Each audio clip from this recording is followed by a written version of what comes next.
Start spreading the news. I'm leaving today. I want to be a part of it.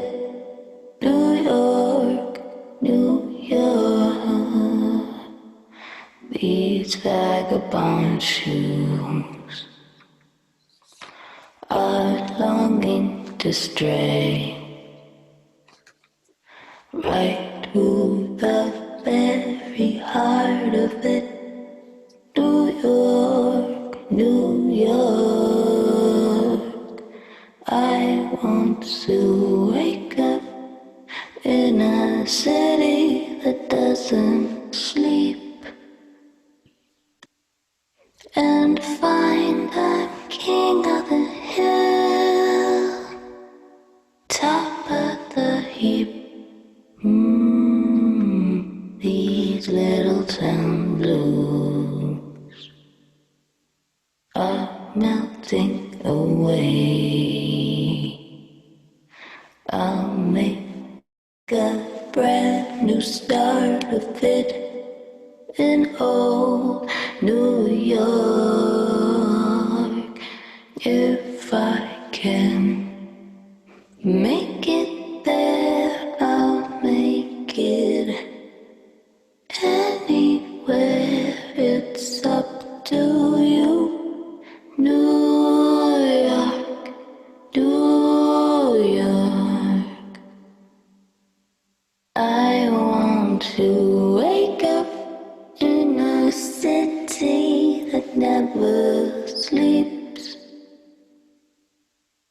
and find I'm a number one, top of the list, king of the hill, a number one.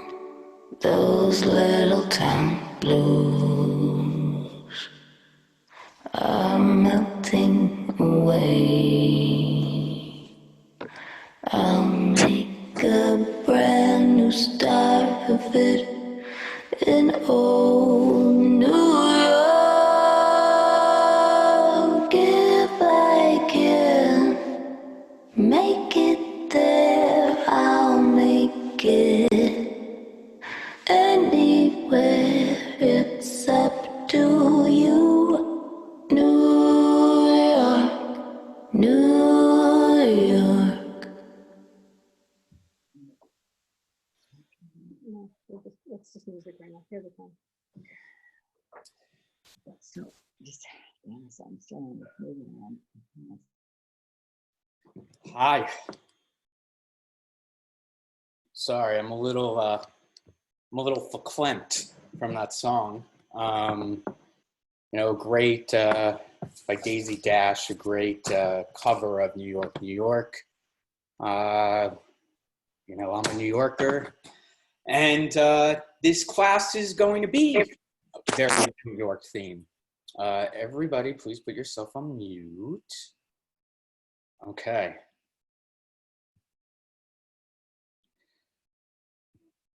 So, like I said, that was a very emotional song for me, being a New Yorker, and I'm sure everybody on this call, no matter where you are from the world, is experiencing some kind of sadness, nostalgia, excitement, whatever you're feeling. There's a lot of mixed emotions. And that song, New York, New York, is also in honor of my guest today, or our guest, who's Charles Renfro of Diller, Scofidio, Renfro. He's waving hi. Hi. Say hi so people can see your face, Charles. Hey, everyone. Good to be here. And Charles has built, and thank you for being here, Charles has designed, actually you told me you can't say built because you're an architect, a builder is a construction person, but you were the architect of some of the most iconic places in New York, including the Highline, which I'm sure, I know you're still in New York, every time you walk out your door and you see the structure that you designed, you know, there must be some, you know, emotional, you know, going on in your heart and soul. But we're going to get to that later in this particular culture class. And this is our 10th free one. It's crazy that we've been together for 10 weeks, starting with somebody who taught us about geopolitics. We learned about media and marketing during this time of coronavirus. We've learned about how events are being put together. We learned about telemedicine from a startup founder. And today, I think that the bookend of this free culture class is inspiring to have Charles here, because we went so much from like digital inspiration and innovation to events and what event people are thinking about in terms of social gathering. And then somebody like Charles, who's actually in the world and business of reconstituting social gatherings through the structures he creates. So this is going to be a really exciting show. I'm calling it a show now. It was culture class, but yeah, I guess it's kind of a show. And so today is our 10th one. We started March 18th. We come a long way.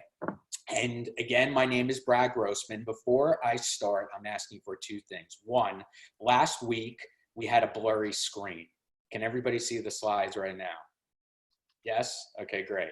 Thankfully, yes. Secondly, I would love everybody on this call, and there's a lot of us. Thank you for joining. I'm so grateful. Just put in the chat where you're from, where you're zooming in from. It would be great for everybody in this community to see. And before we move forward, I just want you to know that I always granulate the ideas of the world and illuminate my thinking so that we could all stay culturally relevant and inspired to reinvent the future in these four big buckets of change: global trends, tech trends, consumer trends, and workplace trends. So, and then when you are thinking about all the things you learn, I'm always asking my students, whether they're custom clients or corporations or my premium class or this free class, to think about what you learned and how it relates to you. How is it relevant to you? And how can you integrate these knowledge pieces into your future businesses, strategies, and your real life? So let's just go right to global. And every week, I come up with the theme that defines where we are in the zeitgeist right now, if you will.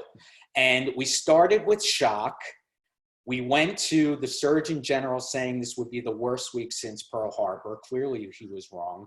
We went from the road to new normalcy to the new anxiety. You know, we're all excited to get back to normalcy, whatever that is, but there is still a lot of trepidation doing that and still there today.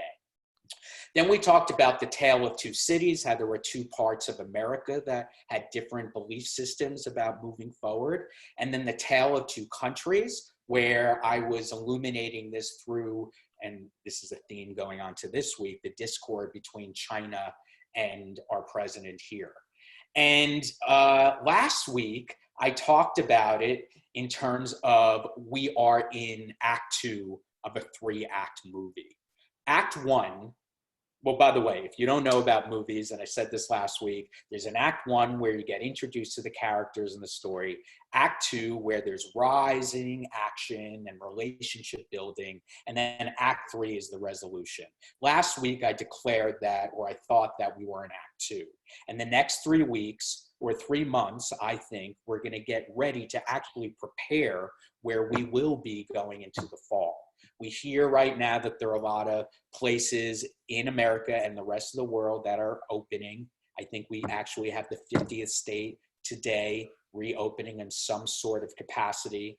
And the problem with all this right now is that there's no strategy. And so many of my clients from all different industries are like, okay, we're thinking about it. We're definitely going back to work, but there's no structure in place. The CDC last week gave us like little brochures of how to go back to work, how to go back to stores, how to go back to whatever. And literally they look like a CPR illustration in a restaurant, or like how you can wash your hands, nothing really in detail. So the question I asked last week was, how can we open up the economy, and how can we do it with no real plan, no real marketing on a collective level, no real leadership, and also skeptical consumers? And so this week, I thought that we can talk about, in terms of this theme, is back to BC. Are we at a point right now where we should start thinking about what our world was like before Corona, BC? The world, yes, is opening up, but this also means that we are diving back into a pre-Corona reality. And what I've been noticing in the media and in the various conversations I've had this week is that now that we are opening up, we are seeing all the conversations that we had before about the world being on fire coming back to the forefront of conversation.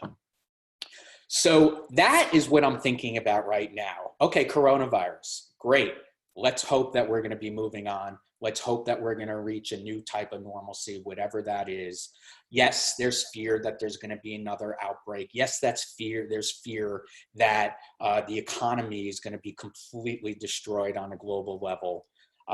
We have no idea what's going to happen, but what is going to be happening now that people are going to be congregating, we are going to experience and have to think about solving all the world problems that we had before. Coronavirus, if you look at all the media, has definitely co-opted everything from climate change, from protests around the world, from gender inequality, #MeToo. I mean, remember that. And so now's the time that I think, in terms of returning to normalcy, we have to think about all those issues that we were fighting for before. So actually, when I was writing a piece back in November, I wrote a piece called, and this was The Business of Fashion. And again, many of you who have been on this call may have seen this, but it's relevant to today's lecture or whatever, is that it's time to reboot humanity. This was written in November 26th. And I basically said that the world, with my co-writer, the world is on fire, right? And these are the causes. And we kind of have forgotten about all that, but now that we're going back, it's time to remember again, never forget. So let me just show you some of the things that, you know, we are talking about again in the press and the media and in conversation that we haven't been in the last couple months. And again, I'm starting dark, but I know Charles Renfro at the end is going to lighten us all up. No pressure, Charles, but it's important to understand this. So one thing that we have to think about is that the coronavirus led to the highest ever spike in US gun sales. And what does that mean once everything is opening up? We've seen a lot of stories about, you know, stores not being able to handle a customer who's not wearing a mask. And there was a case study where there was a woman who was really upset because they were yelling at her for her daughter not wearing a mask. The daughter was in her 20s. And after that, the woman yelled, spit on the guard, and then returned with her husband and shot the guard in the back of the head. So going back to this pre-corona reality is something we need to think about. I'm sure many of us have different opinions about this. I'm not going to comment on it, but big success in terms of this #MeToo as a tool to get women all over the world to speak about sexual harassment and abuse and rape. And it resulted in the decapitation, figuratively, of horrific men all over the world, and some even are dying in jail. So this is a conversation we can't forget. In fact, McDonald's is also facing criticism today for sexual harassment issues in international markets. Protests are actually starting to happen again. Before the coronavirus, see, they're all wearing masks. Before the coronavirus actually happened, I think there were like 35, at least 30, don't quote me on this, countries around the world protesting against their governments for various reasons, a lot about inequality. And we're seeing how much inequality is a problem in our world right now from what's happening right now. Remember, my big quote is that coronavirus is a magnifier of all the shit that's been happening before the world and an accelerator to hopefully solve these problems. So yeah, pandemic is reshaping global protests. And actually, before this has been opening up, we've been talking a lot about Animal Crossing, which is the most successful game that has spawned during this coronavirus. It's a virtual world, but there are protesters in Hong Kong who are actually going to protest within this virtual community of Animal Crossing. So I just thought that was interesting and fun. Well, the protests aren't fun, but this is fun. Coronavirus, with all the protests, especially in this country, is causing the extremists, white supremacists, who are really illuminating their hate in the world. Even in Germany, in the protests that they're fighting against their government to reopen their economies, there is a subtext of anti-Semitism in some of the riots. Climate change, the problem with all our businesses not being able to function right now, and they have to save all this money to hire employees and try and figure out what's next, is climate change going to be put on the back burner of corporate initiatives? See, even Unilever to Starbucks paused some social responsibility programs to put them back in the back burner. Scary, especially after Greta Thunberg had been doing so much work. And now, even in the last day, the crisis or the lack of agreement and maybe even horrible or worse attitudes that our leadership have with China is coming to the forefront of the conversation. Obviously, Trump accused the World Health Organization of being a puppet of China, whereas Xi announced that he's going to give $2 billion for coronavirus responses. This is actually a political cartoon that I saw in the China Daily. So things aren't really going to be good in terms of our relationship with China, and who knows with the rest of the world after this happens as well. Homelessness, still a huge problem. This is a photo of social distance temporary tent encampments in San Francisco in front of the Asian Art Museum and Main Library. And we've seen many examples of, before we were quarantined, of Americans spitting on Asian Americans or people from Asia, thinking that they brought the Chinese virus over to the United States. But this isn't just in America. This is happening all over the world. In fact, in the Northeast Indian state of Manipur and other areas in Northeast India, many of the residents there have genes that are similar to Chinese, to the Chinese, and they are being persecuted against other people in India, by other people in India. Opioid and mental health, coming back to the conversation. And the coming coronavirus mental health crisis is something that we're going to be talking about moving forward. We have seen that this has been part of the conversation since the beginning, with loneliness, fear of the economy, fear of their jobs if they haven't lost their jobs, mental health crises in terms of many people who are sequestered with their abusive spouses. There are so many countless stories of these things that are happening, or these happenings going on right now. So in fact, there have been 2 stages of mental health. And by the way, in a couple of weeks, we're going to have Kate Breyer, who's a psychiatrist and a psychopharmacologist, who's going to talk to us about mood, and really excited for that culture class. But what experts are seeing now, and Kate, I think you're on this call, you could kind of, hey Kate, how are you? Say hi to everybody. So excited to have you on. And you're from San Francisco. Did you see the homeless social distance? No, you haven't. See, so much being inside that we don't know what's happening outside our houses. So this is from Axios, that did some interviews with Crisis Text Line, the CEO, and she observes, what people are texting into her about what crises they're experiencing. And, you know, in wave one, she says that we saw massive anxiety, and anxiety that has echoed the locations where COVID is showing up most, New York. And that took the form of worrying and against their loved ones, and more about their health as well, health and the economy. And now we're at the second wave, right, where, you know, we're going crazy, many of us, for staying home.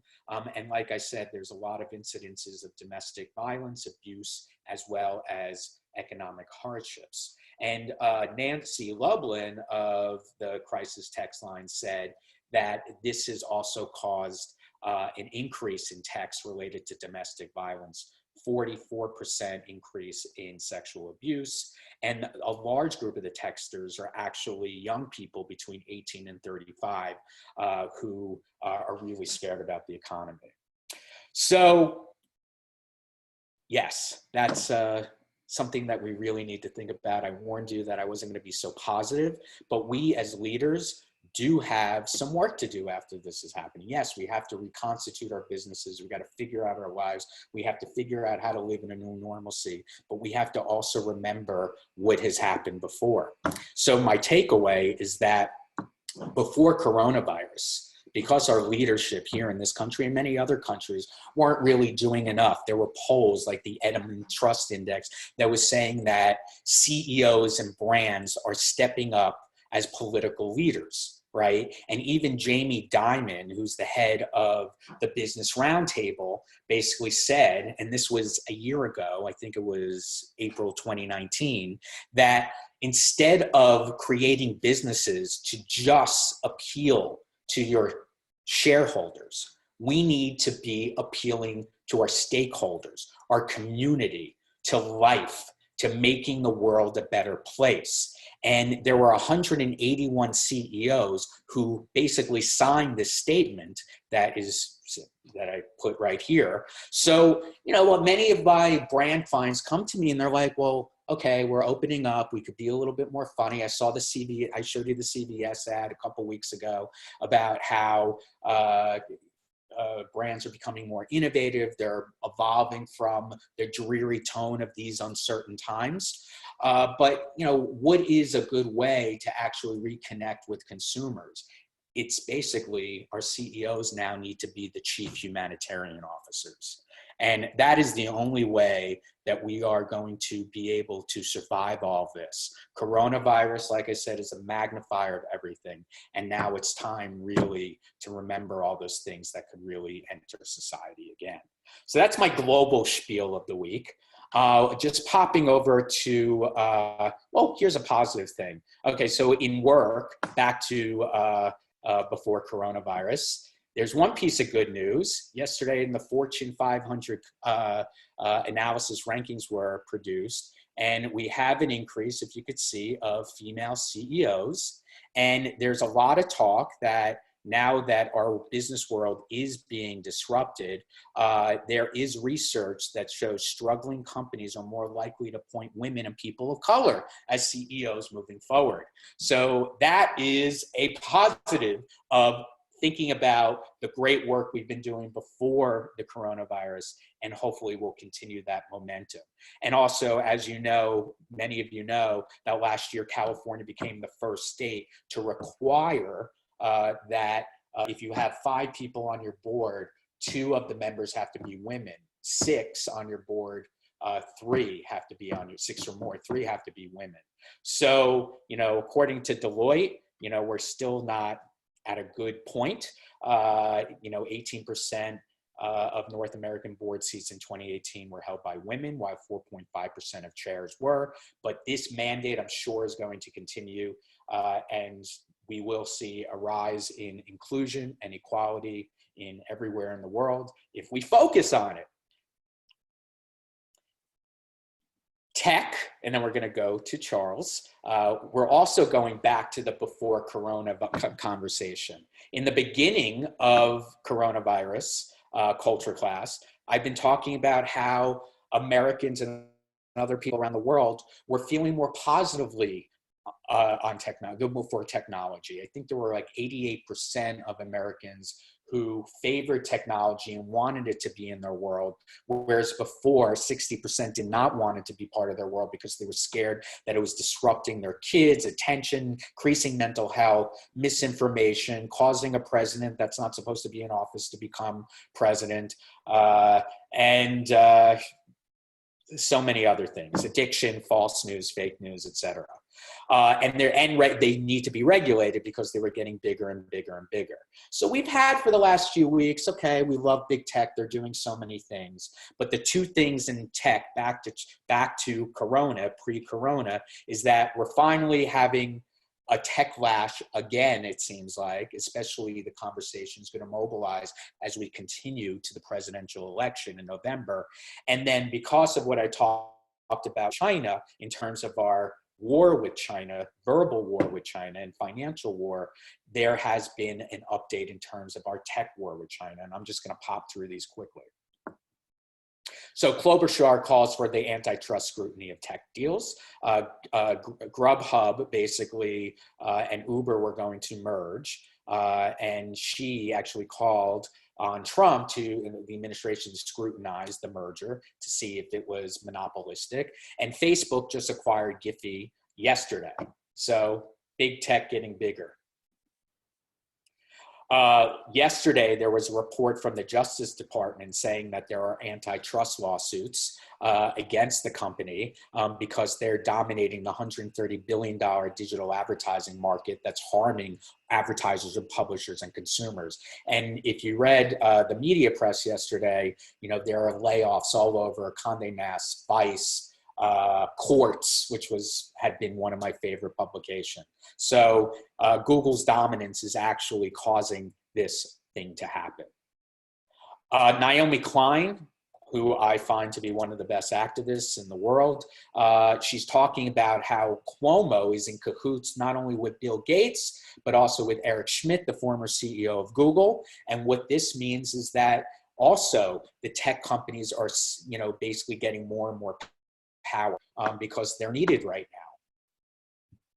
There was just an Apple whistleblower that was published that said that that Apple was violating rights by collecting all of our data.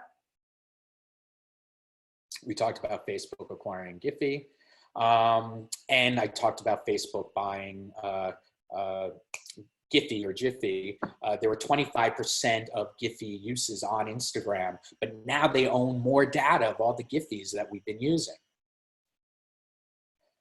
But on the other hand, we have smaller tech companies, even though Snapchat is public, that are doing some great things. They have an in-app domestic violence support. And so I would say that the takeaway for all of that is that as business leaders and the types of business that we're doing and where we want to work, should we think about being part of these big tech companies, or should we be patrons of other companies that are rising? And there's going to be a lot of them in a post-corona world. And just in terms of China, which I was talking about, Apple, which made a lot of their products, hardware in China, is now moving to Vietnam. And yesterday, the United States said that any chip creators that are sending their chips, their semiconductor makers that use US technology and software and chip design, they're basically preventing them from shipping to Huawei, which is a Chinese company, without US permission. And actually, Taiwan basically said yesterday that they are halting all Huawei orders. So in technology, the two big takeaways of the week, I would say, is that it's difficult for small tech companies to survive with big tech's greater power and omnipresence. The second one is, should we therefore become patrons or investors of small tech? Should we be part of regulating big tech? Number three, small tech, just keep doing good and really making sure that you solve the pain points that we're creating all the time, and keep building yourself, and don't be seduced by Google, Facebook, or Amazon or any of the others. And then, is business in China over? So those are like the big zeitgeist that I'm thinking in terms of like how our world was before coronavirus. We had this big disruptor. We've all been focusing on coronavirus, which we should be.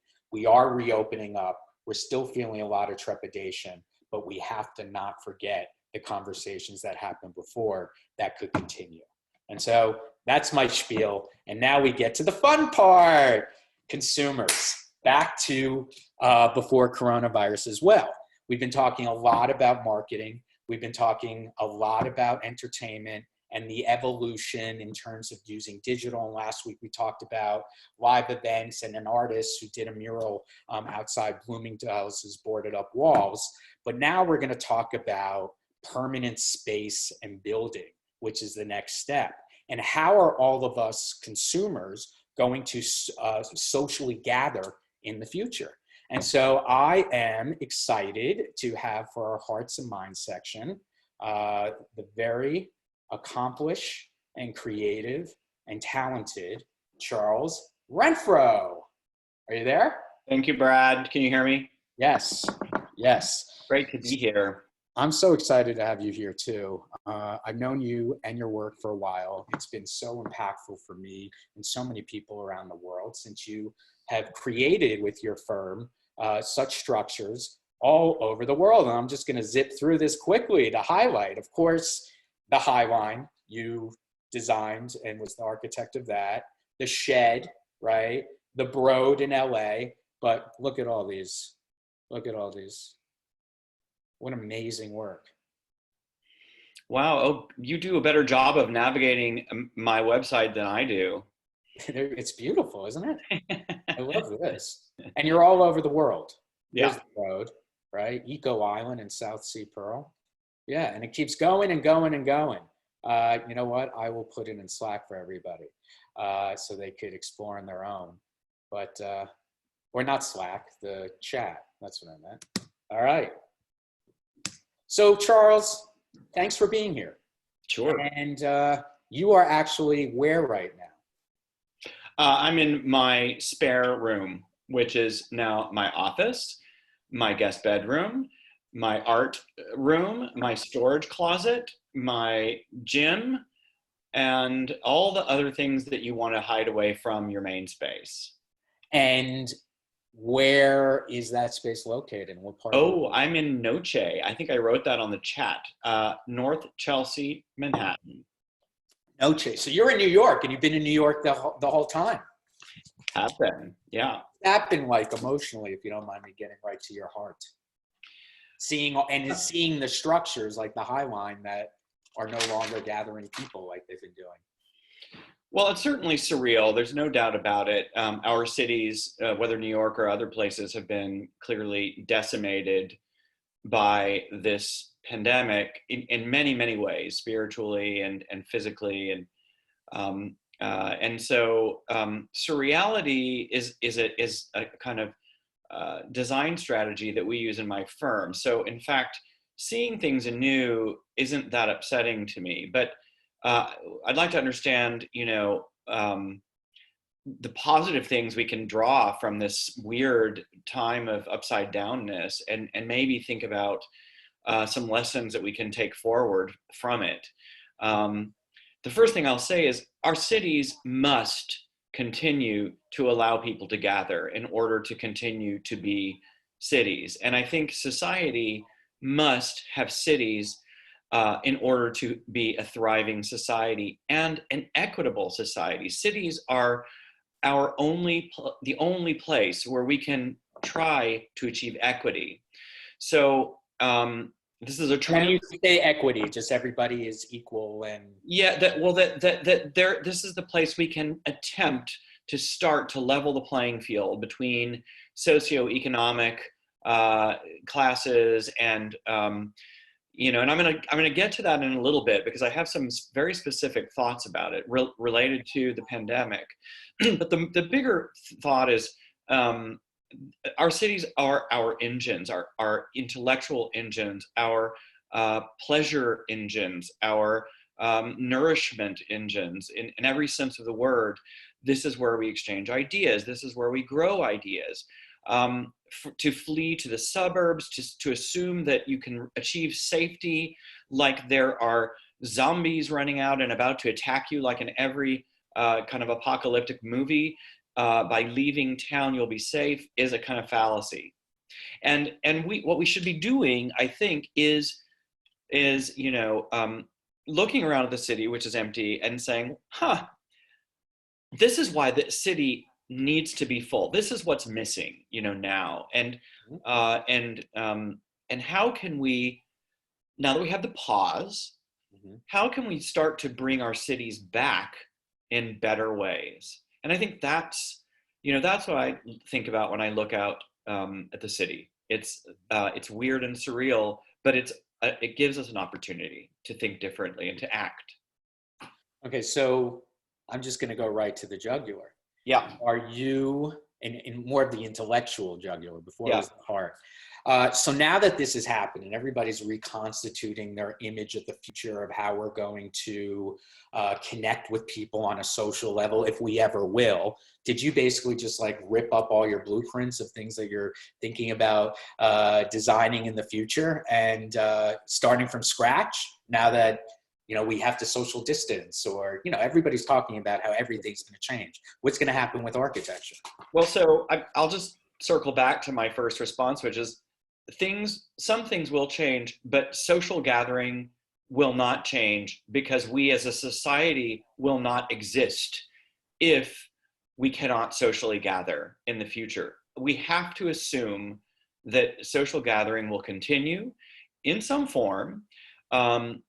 There will be, I think, some adjustments to our everyday lives, but there will not be, as best I can see, adjustments to the kinds of projects which me and my partners make, which are all in the public realm and are all about being together with people in a sea of humanity, whether it's a park, a museum, a performing arts center, or some other kind of public space.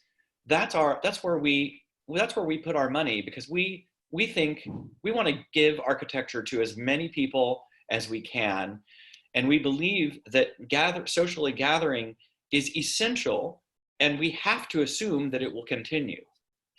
And so, no, we are not ripping up our blueprints. No, we're not thinking that performance halls will seat half of the people that they do now. That would not be a performance hall. That would be a failure. Rather than rethinking our projects and ripping up the blueprints for architecture and public space, I think we should be rethinking our medical system, and we should be rethinking medical technology. And it's an easy thing to say, but the truth is, we were wholly unprepared for this pandemic, despite the fact that we had several in the past several decades that should have given us pause and warning. And many of the ways to combat those viruses were the very ones we're using now. So hand washing, distancing, masks.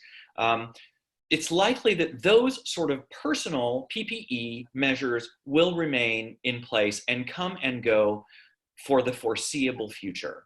When people feel comfortable. Yes, and the truth is, we are going to continue to see many more communicable diseases come into our lives at a more frequent rate, which just means that our medical systems must be overhauled. We know this now. They must be at a state of readiness to tackle issues that they can't foresee. There needs to be a huge built-in insurance policy that might even involve space making, like hospitals in places that are set aside, like they used to have sanatoriums for tuberculosis patients. And they still social distance tuberculosis patients. That's a practice that continues. I think we just have to be prepared to deal with future pandemics that are, already taken out of mainstream, to allow the mainstream to continue to exist, kind of like we've known it in the past, both for our mental and physical health, but also for our economic health. Are there other opinions in the architectural community? I mean, I don't know how much, you're socializing with them right now on a self-quarantine basis. Are there other architects who have a different point of view that think that, buildings are going to have rooms and walls? Because everybody's thinking about reimagining the office space. Yeah. Okay. So I was going to talk about office, and clearly the first public place that we'll probably start going back to is our own offices. And for that reason, there's been a lot of thinking about how to safe the office prior to a vaccine or good treatment, because that's going to happen now. Mhm. And so definitely there are intermediate concepts about distancing, about taking out communal facilities in the office, about making hands-free restrooms, that are going to be implemented right now. In fact, we're outfitting our office the same this very moment to have those things. There will be things that are integrated into the workplace and into other public places, having to do with the mechanical air conditioning systems that introduce new kinds of micron filters that exchange. We'll be exchanging our air much more frequently now because of this, even if we solve the problem with the vaccine or treatment. These are things that will be improved for everyone's good down the road. But the office is the place that's been affected most in another way too. Consider what we're doing right now. We're on a Zoom. I'm sitting in this place, for 15 hours a day. I think my internet might be going spotty. Just warning. Yep, So we got it's you. been We got weird you. today. Okay. So, but the forced at gunpoint use of these business socialization tools has made us realize that they actually do work to cover a lot of territory. And in fact, they make working with people in faraway places so much easier, that the future of the office itself is just in question in totality. Meaning, most companies will immediately find realize that they don't need as much office space as they do. They will allow people to be working from home. Offices will downsize, and guess what? That's going to leave millions of square feet of empty office spaces, and dozens and dozens of developers and owners, hundreds and hundreds, let's just say in New York alone, clamoring for new rent and tenants. And so here's one takeaway that I'm going to offer, which is, imagine if we look at the two problems. One is empty office space, and then we think about inequity and everybody having left New York because it's gotten so expensive. And my assertion that cities must and will remain the heartbeat of culture. If we think about ways to reimagine office buildings to be mixed use, from every floor, with housing and office, Oh, cool. and you bring in new ways of ventilating, opening windows. You've got to change the zoning. You've got to change the codes. You've got to change a lot of things at a whole bunch of different levels, and this could happen very quickly, and it really might instrumentally change the equity of our cities, allowing lots of affordable housing to be made. And everybody has to cooperate, though. And so this is my Pollyanna take on the moment, which is to say there are fringe benefits to this. We don't need to be acting in fear. I'm not tearing up my blueprints for my public work, which doesn't, they're years out in the future. Mm-hmm. But I am realizing that the way that we manage office culture from a spatial point of view will forever be altered. And that presents opportunities. And what would you say now that there will be more equity, right? Yes. And we've been seeing in the last decade or more this exodus of artists in the city and having to, move, I don't know, miles and miles and miles away. And, now they're actually probably grateful that they don't have to commute 2 hours or more every day to go into the city. We've been, many of my friends and peers are like, there's no life, there's no culture anymore in Manhattan. We have to go out to Brooklyn. Is that something that you've been hearing for the last 10 years as well, and something that could change? Of course it is. When we started thinking with the city of New York about the shed in Hudson Yards, we had imagined that it might be one way to reinvent culture and the way it's presented and the way artists are seen in New York City. There's a residency program for hundreds and hundreds of artists that have not had the luxury of having museum shows, et cetera. I mean, you may think it's an elitist institution because it's sitting in the middle of Hudson Yards, but it's not. It's actually it's very much about making equity in the neighborhood. The people that live in the low income housing are brought in for education programs and to have jobs there. I mean, we actually have been thinking about these problems through our work. And so, yes, we have been trying to deal with it. And you know, going to Brooklyn is still being in New York City. I think the bigger issue is well, I have a whole bunch of friends that moved to Hudson, let's say, and Hudson, you know, is actually starting to look like, you know, New York used to look.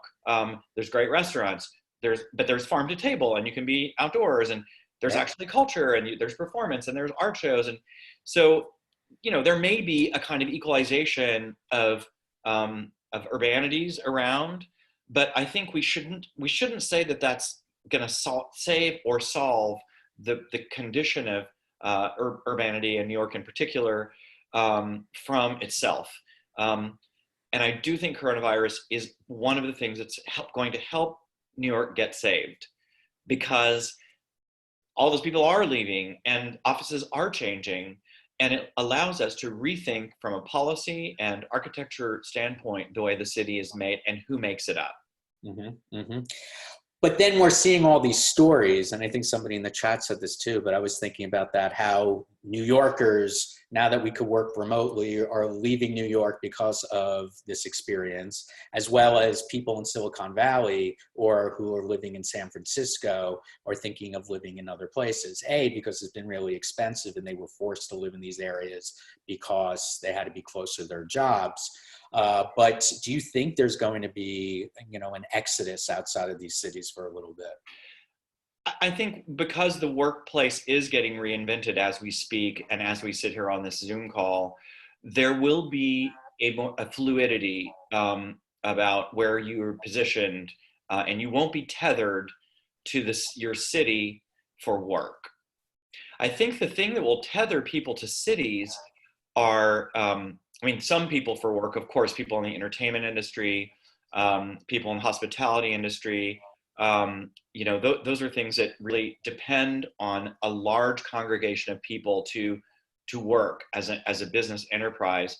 And so I think, you know, you'll still see people living in cities because that's where you get to do things. You know, that's where you get to go to Broadway or, you know, try a new restaurant every single night if you want to do that, if you do that. But people that are here strictly for their jobs, that's maybe going to change a little bit, and that's exactly why I think that there may be the ability to re-level the city for those residents that want to be here. People who want to be here might actually be able to be here. Mm-hmm. Is it going to take a while, you think? Yeah, I mean, this is a utopian pie in the sky concept, right? Yeah. So it's going to take some time. You know, we should start your question of the day, which is, are we going back to BC? Yeah. Thank you for going back to that theme. Thank you. Are we going to do, you know, PBC, post pre-corona? AC. I mean, whatever it is, after Corona, AC. Thank you. Anyway, but it seems to me that we would just be, you know, it would be such a shame to not think about positives that could be wrenched out of this time.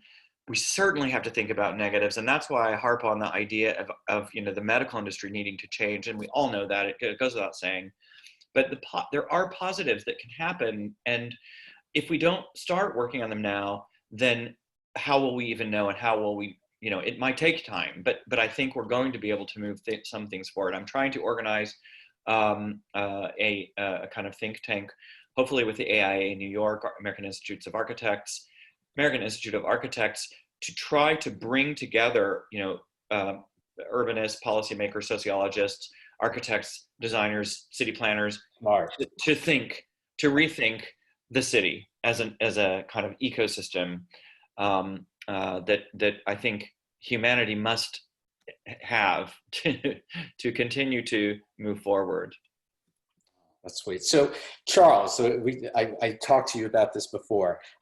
There's so many great questions, but I do have to pause because I told everybody in the Yep. beginning that I was going to tell them about the future of culture class, Please do. which I've been doing for 10 weeks for free, as everybody knows.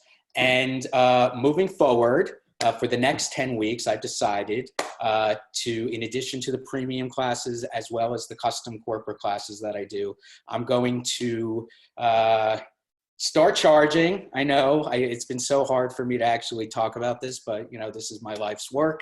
And I hope that you're all inspired by it. I'm so grateful for this community. So starting June 3rd, I've actually decided to do another 10 classes, but doing it all within a summer semester course fee, which would be 10 classes. I'm going to tell you the amount. It's $179, and here are just the 3 packages. And then if you don't want to do all 10 classes, each class is going to be $20.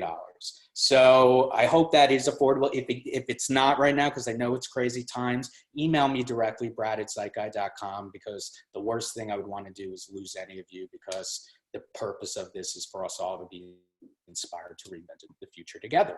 So that's my little pitch that I haven't done for 10 weeks. I didn't know where this would go, but everybody's been asking me to continue this. So this is what I have to do. So I love you, and I hope you could continue with the next 10 weeks. So thank you. Back to Charles. Brad, I see that a lot of people have sent in a lot of interesting questions. Yep. So do you want to kind of pick them? Yeah, let me just read through some of them, and if you see any, Brad, that you would like me to address, please do so. There's a question about the smart city, which I find interesting. As you all know, this the smart city that Alphabet was working on with the city of Toronto was canceled last week. And that if you don't know about that, it was fairly controversial, but also fairly ambitious utopian project where an entire portion of the city was going to be interconnected. Internet of Things would be working on everything from a street light to a dishwasher. They all speak to each other and they know what to do. The streets could change dimensions. They could let cars go this way or that way depending on desire. You can see one of the issues with that immediately, and that is that Big Brother is watching all the time, everywhere. We were sort of involved in this in a certain way in one of the culture projects there, and I had an issue with the smart city exactly for the reasons of equity, and because like McDonald's, there would be a McDonald's there in the Harborside, I forget what it's called, city. Yet where are the workers that are there that likely couldn't afford to be in their wired up home? And the issues like that kept bothering me about the smart city. And so the death of that Toronto city during this pandemic, I think partly as a result of the pandemic, of course, because there was no economic imperative, but also because I think people have started to become wary of technology in their everyday lives, and we need to pull back and choose where we want our technology to enter into our spatial condition. I think And by whom as well. Yes, and by whom? Correctly, exactly right. And I think you were talking about that earlier, Brad, about the large tech companies just swallowing up their competition, and we've lost our ability to control to a large degree, and people think China is scary in terms of the way technology traces your every move, but it happens here too, and it can, and it probably should. And I think one of the reasons that contact tracing wasn't done here so quickly is probably because the government didn't want to tip its hand that it had access to every single person's cell phone and could figure out if you were sick.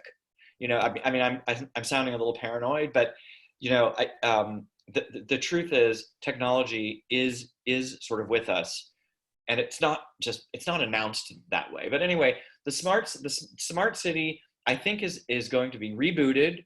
And hopefully we as consumers will have more to say about how we engage the smart city. That's one question that I thought was interesting. Just to review, the smart city, for those of you who haven't heard the term, because we haven't heard it in a really long time, is having technology to automate certain things around the city that will, help everything become more smoothly. Is that a good definition, Charles, or would you add to that? Oh, I was reading the notes. Say it again. I was reading. I was just defining the smart city. Smart city. Yeah, for the people who don't know. Oh, what did you say? Let me see her again. Sorry about that, guys. That's okay. That's okay. Just, using technology to automate things that are happening around the city, so that things are easier in terms of moving around. Traffic lights are automated to cars going down. There's the smart cars. Yeah. Yeah. It's in a Cool. way, it's a concept about sustainability and efficiency, that energy would be used evenly throughout the day. So therefore there wouldn't be surges. And the way that you would do that is you'd manage large buildings, air conditioning systems, that you could reuse the partially cooled air from an office building in a residential, or that there would be an exchange, which may make things really efficient. That was a good side of the smart city. Right.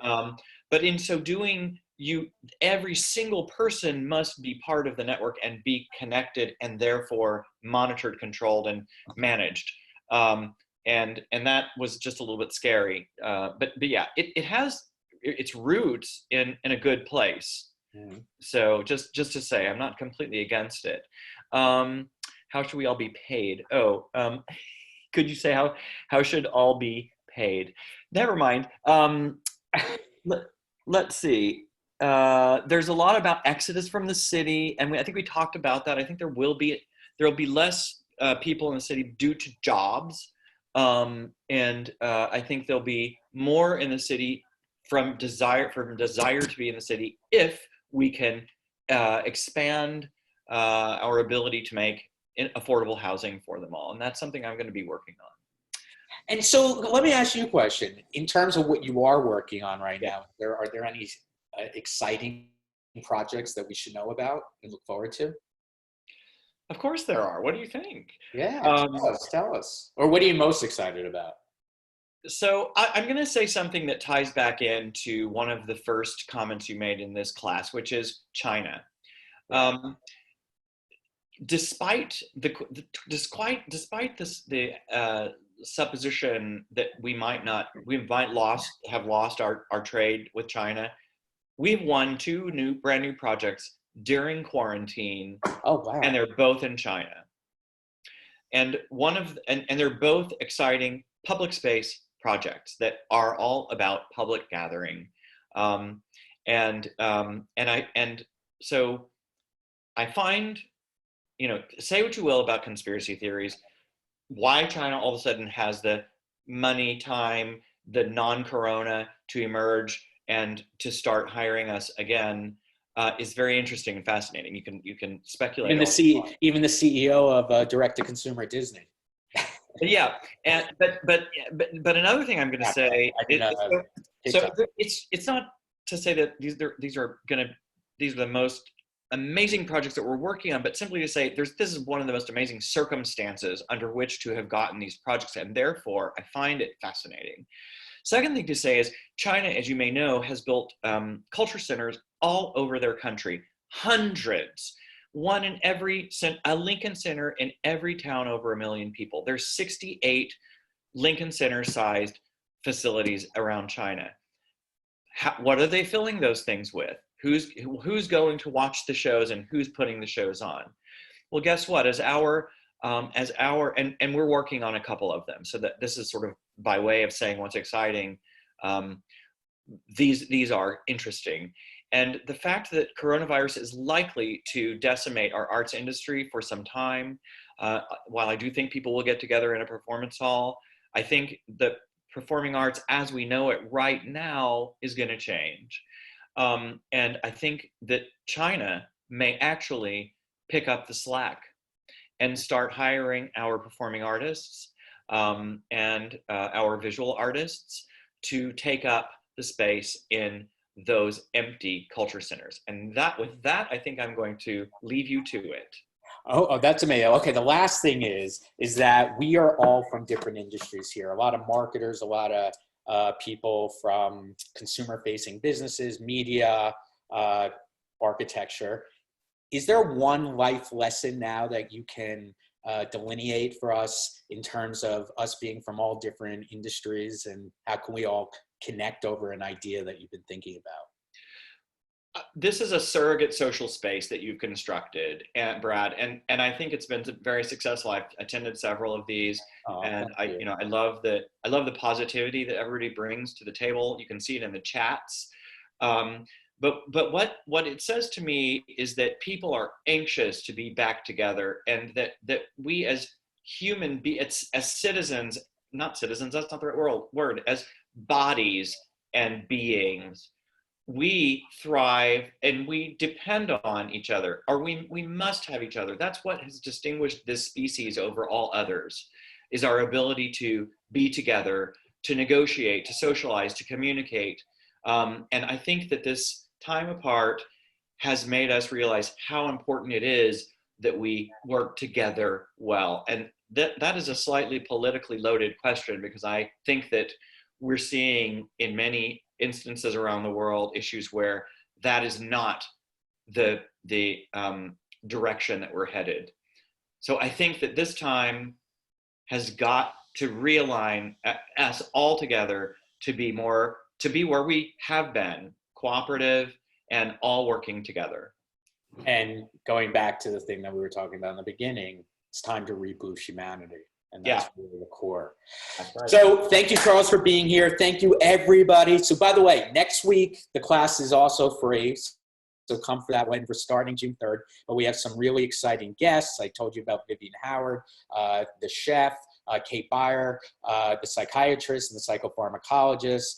And then I am really excited to have Cindy Gallup of Make Love Not Porn. And she's an activist and really has, what she says, I'm the Michael Bay of the advertising business, because she just blows shit up and really has been so instrumental in making the business less misogynistic. So keep coming, please. I love Culture Class. I love all of you. And I hope we could continue learning together, staying culturally relevant, and thinking about reinventing the future in a positive way. See you all next week. Bye, everyone.